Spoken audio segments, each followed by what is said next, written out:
ॐ अज्ञानतिमिरान्धस्य ज्ञानञ्जनशलाकया चक्षुरुन्मिलितं येन तस्मै श्रीगुरुवे नमः। नमः विष्णुपादाय कृष्णपृष्ठाय भूतले श्रीमते भक्तिवेदान्त स्वामिन्निति नामिने। नमस्ते सारस्वती देवे गौरवाणी प्रचारिणे निर्विशेषा शून्यवादी पाश्चात्यदेशतारिणे। नमो महावदन्याय कृष्णप्रेमप्रदायते कृष्णाय कृष्णचैतन्यनामने गौरतुसे नमः। जय श्री कृष्ण चैतन्य प्रभु नित्यानंद श्री अद्वैत गदाधर श्रीवासादि गौर भक्त वृंदा। हरे कृष्णा कृष्णा कृष्णा हरे हरे, हरे राम राम राम हरे हरे। हरे कृष्णा। आप सभी भक्तों का हार्दिक स्वागत है आज के भगवद गीता के चर्चा में। तो हम लोग चर्चा कर रहे हैं चौथा अध्याय दिव्य ज्ञान, और इसके श्लोक संख्या 34 पे चर्चा कर रहे थे। तद्विधि प्रणिपातेन परिप्रश्नेन सेवया उपदेक्ष्यन्ति ते ज्ञानम ज्ञानिनस्तत्त्वदर्शिनः। Just try to learn the truth by approaching a spiritual master. Inquire from him submissively and render service unto him. यानी इंक्वायर तो करना है, प्रश्न पूछना है, श्रवण करना है, सुनना है, जानना है, लेकिन साथ में फिर उनके द्वारा जब आदेश दिया जाए या कुछ सेवा के लिए बोला जाए तो सेवा भी करना चाहिए। तो उस माध्यम से फिर the self realised souls can impart knowledge and to you because they have seen the truth. ये तरीका है, ये विधि है। हाँ, दिव्य ज्ञान को प्राप्त करने की। और जो दिव्य ज्ञान मिलता है उससे क्या फल मिलेगा? न पुनर्मोहम, वापस से मोह में व्यक्ति नहीं फंसेगा। तो हम लोग इसके तात्पर्य पे चर्चा कर रहे थे कि जो ऐसे ज्ञानी न तत्वदर्शिना, सेल्फ रियलाइज्ड जो तत्वदर्शी गुरु होते हैं, उनके क्या लक्षण होते हैं? वो गुरु शिष्य परंपरा में आते हैं और वही ज्ञान प्रदान करते हैं जो साक्षात भगवत प्रणीतम। धर्मम तो साक्षात भगवत प्रणीतम।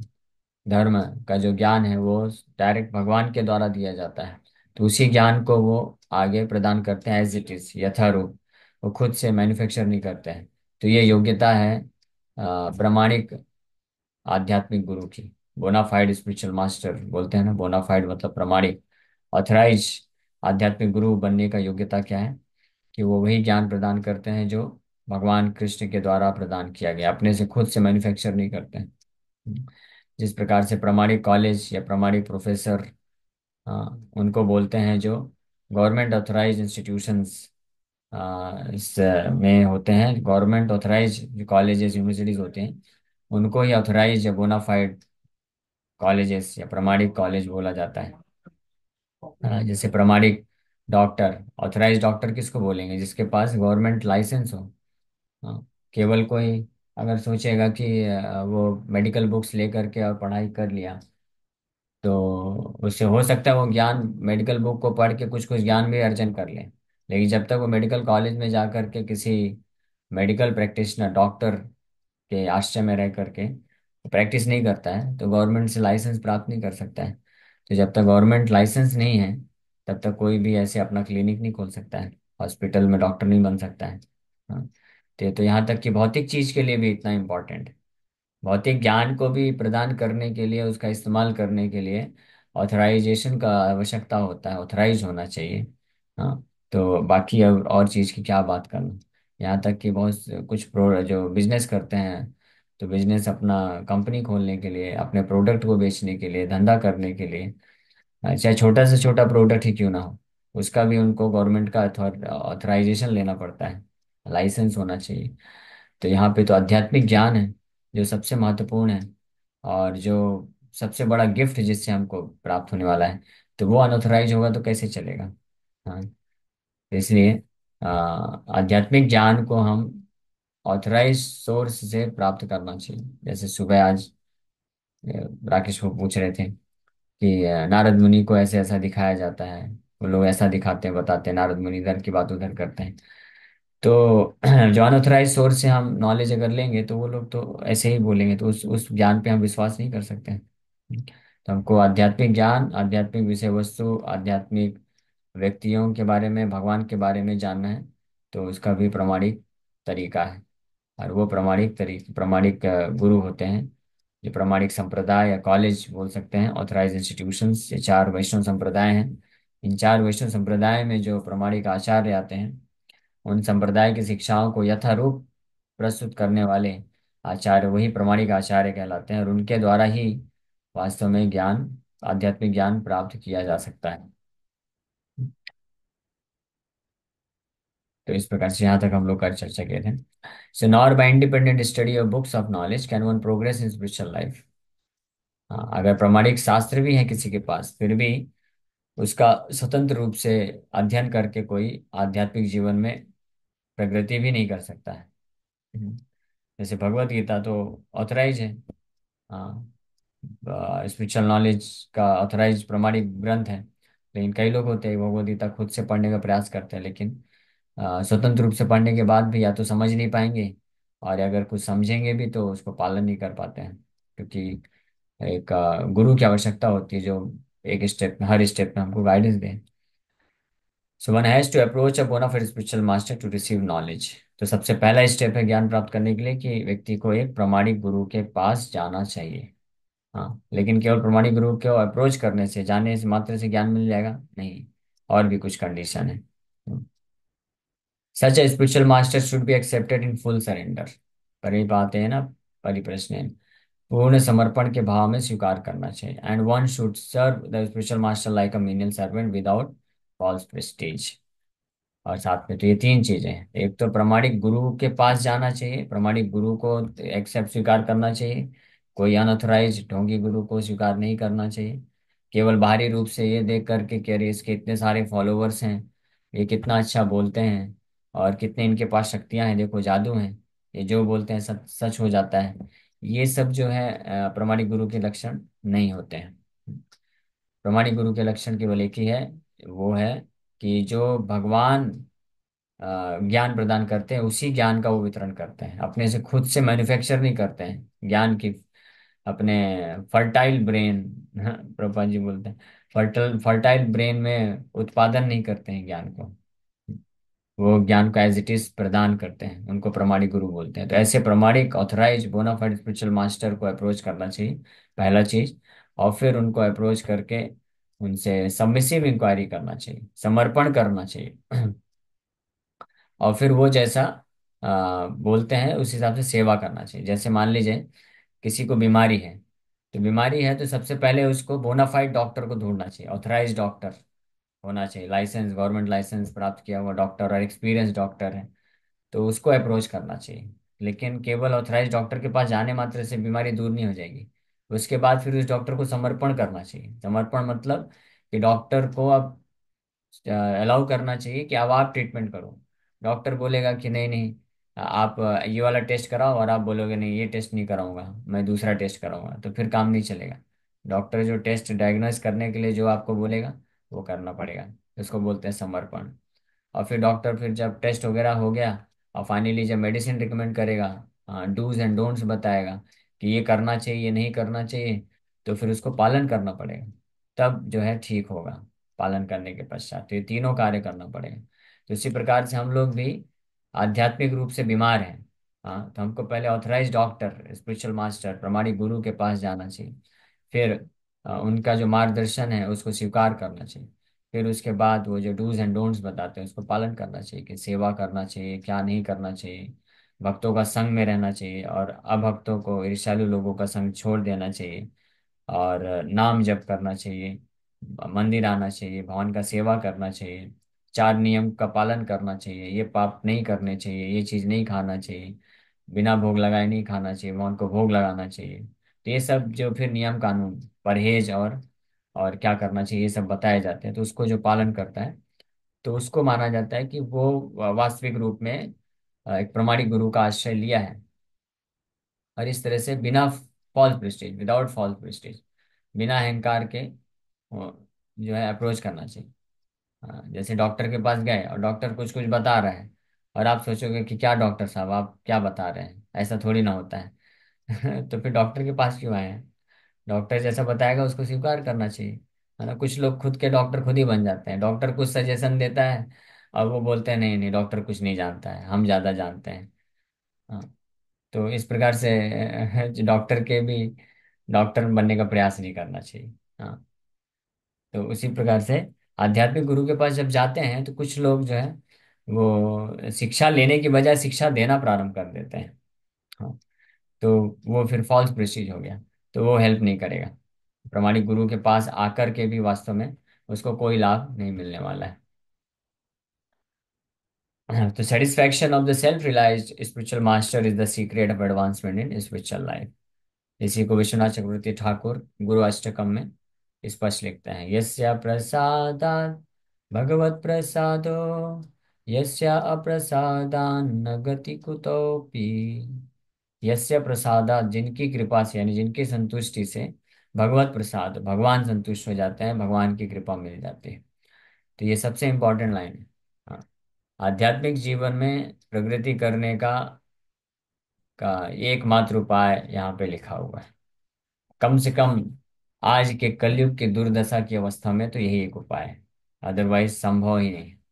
क्योंकि कलयुग में सब कुछ टॉपसी टर्वी हो चुका है, सब उलट पुलट हो गया है। कोई वर्णाश्रम व्यवस्था नहीं है। हाँ, और कोई धर्म का नहीं है, और सबका मन जो है विचलित है। प्रायेण अल्पायुषा सभ्या कलाओ अस्मिन् युगे जना, मंदा सुमंद मतयो मंद भाग्या ही उपद्रुता। ये लक्षण बताए गए हैं कलयुग के लोगों के।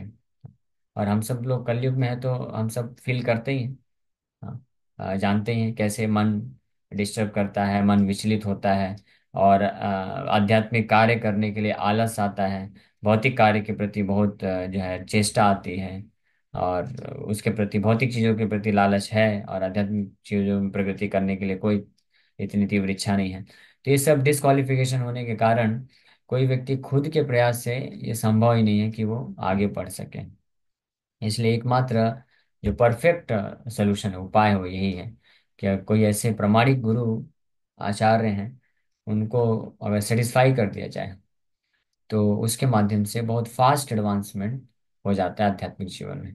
So that is the secret of advancement in spiritual life. आध्यात्मिक जीवन में आगे बढ़ने का ये एकमात्र उपाय है, सीक्रेट है। इसके अनेकों अनेकों प्रमाण हैं, ये इतिहास में देखा जाए या प्रेजेंट टाइम पे भी देखा जाए। वो हिप्पीस लोगों के पास क्या क्वालिफिकेशन था? हिप्पीस के पास कोई क्वालिफिकेशन नहीं। वो तो पाप में पूरी तरह से पड़े हुए थे, लेकिन वो कैसे एडवांसमेंट कर गए आप देखिए, और इतने महान भक्त बन गए कि ऐसे भारतीय लोगों से भी इस प्रकार से एक्सपेक्ट नहीं किया जा सकता है।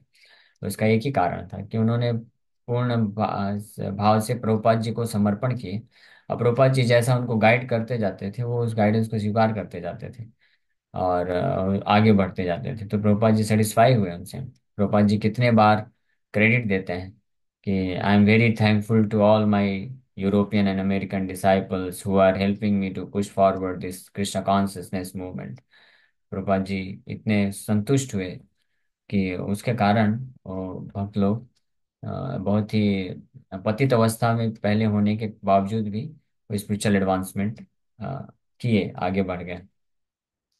तो ये सीक्रेट है स्पिरिचुअल एडवांसमेंट का। Inquiries and submission constitute the proper combination for spiritual understanding. ये दोनों चीजें होना जरूरी है। इंक्वायरी एक तरफ तो अपनी बुद्धि का इस्तेमाल करके आध्यात्मिक जीवन के बारे में इच्छा रखते हुए इंक्वायर करना चाहिए। और इंक्वायरी का अर्थ क्या होता है ये भी समझना महत्वपूर्ण है। इंक्वायरी का अर्थ बस केवल ये नहीं होता है कि शास्त्र के बारे में जिज्ञासा, वो तो है ठीक है, वो पूछना चाहिए कि शास्त्र में ये लिखा है तो इसका क्या अर्थ है। हाँ, तो कई बार इंक्वायरी भी दो तरह की होती है, एक तो थ्योरेटिकल लेवल पे, एक प्रैक्टिकल लेवल पे इंक्वायरी। थ्योरेटिकल लेवल पे इंक्वायरी मतलब कि जैसे हो गया, जैसे कि महाभारत में अर्जुन ने ऐसा किया, उन्होंने ऐसा बोला, तो ऐसा क्यों हुआ, ऐसा क्यों किया, जो भी चीजें होती हैं इंक्वायरी। गीता में भगवान ने यहाँ पे ऐसा बोला था तो ऐसा क्यों बोला, भगवान ने ऐसा क्यों किया। हाँ, रामायण में रामचंद्र भगवान ने ऐसा क्यों किया। हाँ, और लक्ष्मण ने ऐसा क्यों नहीं किया। हाँ, इस प्रकार की जो इंक्वायरी ये सब कर सकते हैं, कोई इसमें गलत नहीं है। सबमिसिव होकर के हम इंक्वायरी कर सकते हैं, पूछ सकते हैं। लेकिन ये इंक्वायरी कंप्लीट नहीं है, वास्तविक इंक्वायरी, जो वास्तविक जो जिज्ञासा है, हाँ, एक्चुअल इंक्वायरीज वो इंक्वायरीज होती हैं जिसके बल पे हम अभी के लेवल पे, प्रैक्टिकल लेवल पे, व्यवहारिक रूप से हम कैसे उन शास्त्रों को अपने जीवन में उतार के लाभ उठा प्राप्त कर सके और आध्यात्मिक जीवन में आगे बढ़ सके। कुछ लोग होते हैं सालों साल तक आते रहते हैं, शास्त्र के तो बहुत सारे क्वेश्चन पूछते हैं, अच्छी बात है, पूछना भी चाहिए, वो भी एक तरह से स्पिरिचुअल ही है, मतलब they are also spiritually engaged. लेकिन वो कंप्लीट नहीं है, सालों साल आके पूछते हैं, लेकिन एक बार भी ये नहीं पूछते कि प्रभु जी, मैं तो 2 साल से आ रहा हूँ लेकिन अभी माला मेरा नहीं हो पा रहा है, तो क्या करूँ, माला कैसे जप करूँ। तो खुद से भी नहीं पूछते हैं, और उनको पूछा जाए कि अभी आपका कितना माला जप हो रहा है, तो बोलते हैं प्रभु जी अभी तो नहीं हो पा रहा, अभी बहुत बिजी चल रहे हैं। हाँ। तो उनको बोले कि ठीक है, आप शेड्यूल बताइए, हम आपको प्रयास करते हैं, आपको बताएंगे कैसे कैसे आप कर सकते हो।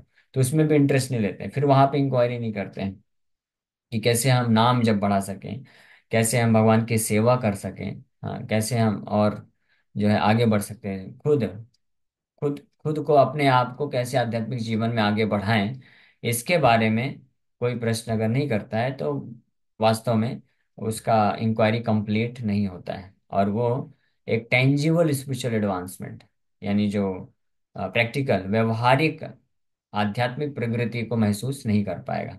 वो आया राम गया राम वाला भक्त हो जाएगा। उनको बोलते हैं गंगा गए गंगा दास, यमुना गए यमुना दास। तो कभी इस्कॉन में आते हैं, कभी उधर जाते हैं, हर जगह घाट घाट पे जाके थोड़ा थोड़ा पानी पीते रहते हैं और फिर आके बीमार पड़ जाते हैं। तो ऐसे में स्पिरिचुअल एडवांसमेंट नहीं होता है। स्पिरिचुअल एडवांसमेंट मतलब inquiries should be practical and related. हाँ, तो शास्त्रिक इंक्वायरी करना, निश्चित रूप में शास्त्र को हमको समझने के लिए प्रश्नोत्तर करना है, वो बिल्कुल करना चाहिए, लेकिन वो इस तरह से करना चाहिए कि इससे हमारे जीवन में क्या लाभ मिलने वाला है। क्योंकि शास्त्र तो बहुत वास्ट है ना, शास्त्र तो बहुत विशाल है, अगाध है, समुद्र के समान है, उसमें आप तो कुछ भी पूछ सकते हैं। हाँ, कोई कुछ भी पूछ सकता है, घंटों घंटों पूरा जीवन ही ऐसे निकल सकता है क्वेश्चन आंसर करने में। लेकिन वो महत्वपूर्ण नहीं है, हमारे लिए क्या महत्वपूर्ण है आध्यात्मिक जीवन में आगे बढ़ने के लिए, वो इंक्वायरी करना चाहिए। हाँ, जैसे प्रभुपाद जी कई बार प्रवचन देते थे तो लास्ट में बोलते थे एनी क्वेश्चन, तो कुछ लोग बड़े एब्सर्ड टाइप के क्वेश्चन पूछ लेते थे, शास्त्र से ही पूछते थे, लेकिन ऐसा प्रश्न पूछते थे, प्रभुपाद जी बोले दिस इज नॉनसेंस। हाँ, ये क्वेश्चन का कोई लेना देना नहीं है। First of all you try to understand how you can make spiritual advancement, ऐसा प्रश्न पहले आप पूछो। आप वो आगे उधर का प्रश्न है, उससे क्या लेना देना है आपको। जैसे एक बार एक भक्त प्रश्न ऐसे ही पूछे कि what is the relationship between Radha Rani and Balram, Balram और राधा रानी में क्या संबंध है। ऐसा प्रश्न, प्रभुपाद जी बहुत गुस्सा हो गए, बोले आपको अभी इस प्रश्न से क्या लेना देना है, आप अभी तो ये समझो कि आप शरीर नहीं हो, आत्मा हो, और आत्मा के स्तर पे काम करो, नाम जप करो और सेवा करो, इस प्रकार के पहले प्रश्न पूछिए आप।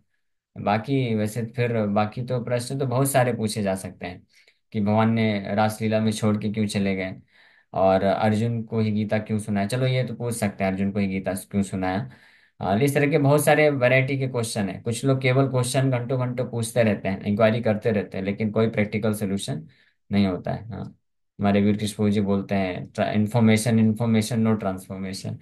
तो जब इस प्रकार की इंक्वायरी होती है जिसमें केवल इन्फॉर्मेशन इन्फॉर्मेशन है लेकिन ट्रांसफॉर्मेशन नहीं है, तो वास्तव में वो पूर्ण रूप से मददगार नहीं होती है। इसलिए इंक्वायरीज ऐसी होनी चाहिए जिससे हमारे प्रैक्टिकल, हमारे तथा अन्य लोगों के व्यवहारिक जीवन में प्रगति करने के लिए मददगार हो।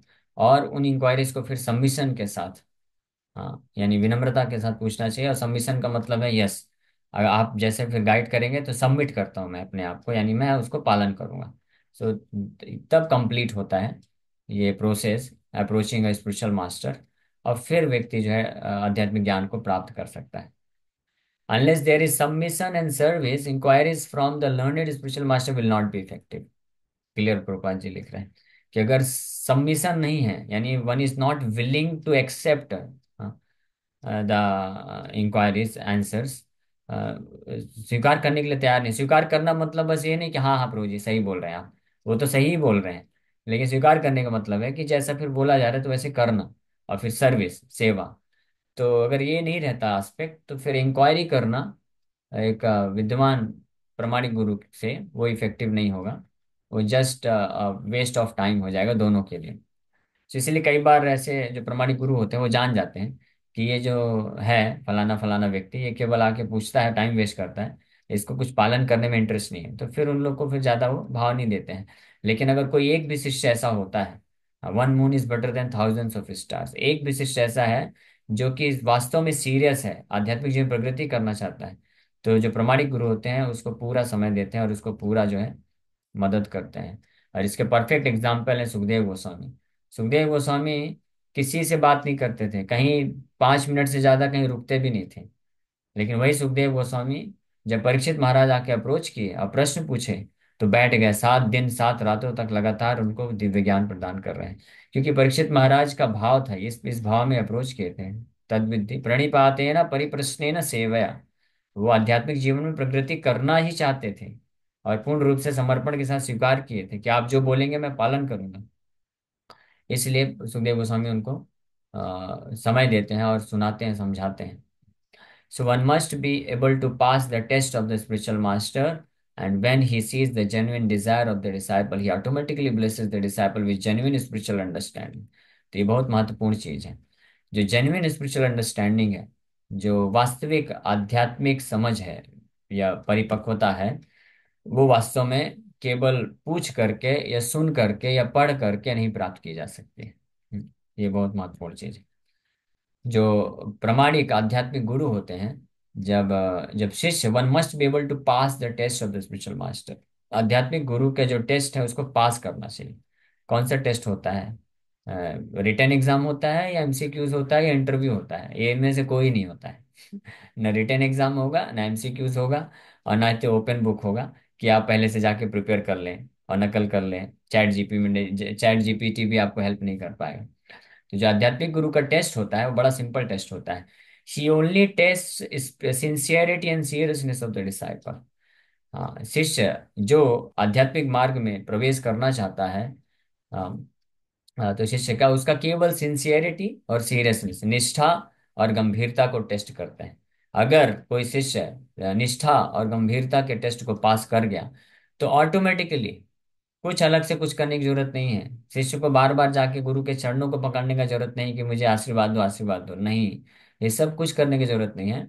ऑटोमेटिकली स्वाभाविक रूप से गुरु जो है, केवल उनके हृदय में ये भाव आ जाता है, ये अपने आप हृदय में ब्लेसिंग्स आ जाती हैं, आशीर्वाद आ जाते हैं। This is a very nice boy. हाँ, very nice boy, nice devotee. हाँ, तो ये फिर परम सौभाग्य होता है। फिर ये सौभाग्य से अपने आप ही स्पिरिचुअल अंडरस्टैंडिंग, आध्यात्मिक समझ अपने आप विकसित हो जाती है। यस्य देवे परा भक्ति तथा देवे तथा गुरौ। हाँ, यस्य देवे परा भक्ति, ये श्वेतर उपनिषद का श्लोक है, आई थिंक यहाँ पे आया है। यस्य देवे परा भक्तिर तथा देवे तथा गुरु, यथा देवे तथा गुरु तस्यैतवि कथितान् कथिता ही अर्था प्रकाशन्ते महात्मना। Only unto those great souls who have implicit faith in both the Lord and the spiritual master are all the imports of the Vedic knowledge automatically revealed। श्वेतस्वतर उपनिषद का है ये, कि जितने भी वैदिक ज्ञान है सब अपने आप उसके हृदय में प्रकाशित हो जाता है। दिव्य ज्ञान हृदय प्रकाशित, तो प्रकाशन्ते महात्मना, जिसको अपने गुरु और भगवान में दोनों में बराबर श्रद्धा होती है, और वो इस प्रकार से निष्ठावान जो शिष्य होता है, गुरु के आशीर्वाद को प्राप्त करके ऑटोमेटिकली स्पिरिचुअल अंडरस्टैंडिंग को प्राप्त कर लेता है। और ये सेवा के भाव से अपने आप मिलती है। मांगने की भी जरूरत नहीं पड़ेगी कि गुरु जी आशीर्वाद दीजिए, जरूरत नहीं पड़ती। In this verse both blind following and absurd inquiries are condemned. तो इस श्लोक में दोनों, ब्लाइंड फॉलोइंग भी नहीं करना चाहिए, इंक्वायरीज भगवान बोल रहे हैं, पर ही प्रश्न ना, इंक्वायरी करना है। हाँ, यानी कोई भी आध्यात्मिक गुरु, प्रामाणिक गुरु होगा ना, कभी भी अपने शिष्य को मना नहीं करेगा आप पूछो मत। वो हमेशा, इनफैक्ट वो हर लेक्चर के बाद बोलेंगे एनी क्वेश्चन, कोई प्रश्न है क्या। और इस्कॉन की यही खासियत है, इस्कॉन में कोई भी प्रवचन देगा आखिरी में पूछेगा किसी का कोई प्रश्न है क्या, पूछ सकते हैं। तो इसलिए ब्लाइंड फॉलोइंग बिल्कुल भी अलाउड नहीं है। और साथ ही साथ में absurd इंक्वायरीज, अननेसेसरी, जो संबंधित नहीं है, वो सब इंक्वायरी भी कंडेम्ड है, वो सब इंक्वायरी को भी रिजेक्ट किया कर दिया जाता है। Not only should one hear submissively from the spiritual master, but one must also get a clear understanding from him in submission and service and inquiries। ये तीनों चीज जरूरत है, कि न केवल व्यक्ति को विनम्रता पूर्वक सुनना ही चाहिए, बल्कि वास्तविक समझ को, आध्यात्मिक समझ को विकसित करने के लिए ऐसे प्रामाणिक गुरुओं को सबमिट करना चाहिए और सेवा करना चाहिए और इंक्वायरी करना चाहिए। यानी उनके मार्गदर्शन को स्वीकार करके सेवा के लिए तत्परता दिखाना चाहिए, तब जो है वास्तविक जो ज्ञान है हृदय में प्रकाशित होता है। A bona fide spiritual master is by nature very kind toward the disciple. और as far as the spiritual master is concerned, प्रामाणिक गुरु की बात करें तो वो स्वाभाविक रूप से बड़े दयालु होते हैं। तो कोई भी शिष्य जो सिंसियरिटी के साथ, निष्ठा के साथ, गंभीरता के साथ सेवा में लगता है और समर्पण करता है, तो ऑटोमेटिकली हृदय से वो आशीर्वाद निकलता ही निकलता है। Therefore, when the student is submissive and is always ready to render service, the reciprocation of knowledge and inquiries becomes perfect. इसलिए गुरु तो अपने तरफ योग्य है, वो तो बाय नेचर बड़े दयालु हैं और he is ready to give the knowledge. और दूसरा, अब अगर स्टूडेंट ऐसा मिल गया जो सबमिसिव है और he is ready to render service, सेवा करने के लिए तत्पर है, सेवा की भावना है, तो automatically there is reciprocation of knowledge, ज्ञान का आदान प्रदान होने लग जाता है और वो शिष्य जो है बहुत ही फास्ट स्पिरिचुअल एडवांसमेंट करता है। ओके, सो इसी के साथ यहीं पे विराम करते हैं इस श्लोक पे। Thank you very much. किसी भक्त का कोई प्रश्न है तो पूछ सकते हैं। Hare Krishna Krishna Krishna Hare Hare, Hare Ram Ram Ram. Yes, any question? Krishna Prabhu ji, दंडवत प्रणाम। हरे प्रश्न कृष्ण। ये है कि आप हमेशा कहते हैं कि bird falls but the snake does not fall. इसका कोई मतलब रीजन है या कोई और हमें हमेशा एडिक्शन तो है? नहीं कहते हैं, कभी कभी प्रसंग आया तो बोले हैं। Right, हाँ। मतलब इस ये कहने का मतलब ये है कि कलयुग में प्राय ज्यादातर लोग फॉले नहीं है। हाँ, अकॉर्डिंग टू श्रील भक्ति जी ठाकुर तो बोलते थे, one who doesn't chant 64 rounds is a fallen. So हम हम्म, ऑलरेडी पतित हैं। तो पतित हम्म। पावन हमारे बड़े अच्छे कॉम्बिनेशन मिल गए हैं श्री चैतन्य महाप्रभु, तो उनका आश्रय ले लेना चाहिए। तो परफेक्ट कॉम्बिनेशन है, उद्धार हो जाएगा। और ओके, ये बर्ड ठीक है। और स्नेक का मतलब नेचर है कि बर्ड्स गिर जाते हैं और स्नेक मतलब नहीं, अपना। नेचर वेचर की बात नहीं है, सिंपल है। स्नेक्स तो नीचे ही है और बट ऊपर जो ऊपर उठेगा, ऊपर उठने का प्रयास करता है, तो वो उसके गिरने के चांस रहते हैं। पक्षियां ऊपर उड़ती हैं तो गिर भी सकती हैं, और सांप कैसे गिरेगा, वो तो नीचे ही रहता है। सांप भी